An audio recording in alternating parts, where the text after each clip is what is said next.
Kedekatan Niken Salindri dengan keluarga Ki Cahyo Kuntadi memang tak diragukan lagi. Mereka selalu tampak akrab, bercanda dan saling mendukung, baik di panggung maupun di luar acara. Kehangatan ini membuat hubungan mereka layaknya keluarga sendiri, penuh tawa, perhatian, dan kebersamaan yang tulus. Lihat kebersamaan mereka saat Niken Salindri berkunjung ke rumah Ki Cahyo Kuntadi.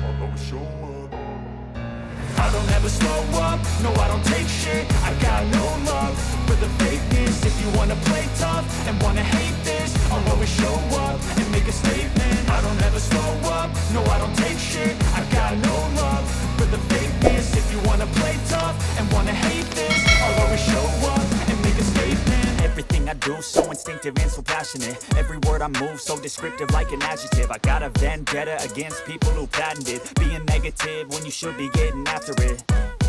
I got facts over tracks, this and that, spitting slow, spitting fast. I could roast, I could gas, think I'm okay at last, but I don't know if that can erase all the past and the pettiness.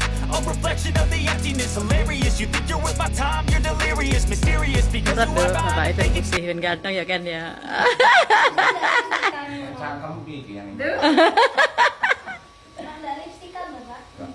Gue bergaya Pak Sun malian. Iya. Sang Dewi katon lam-lami, hamba berwewangi semi. Sithik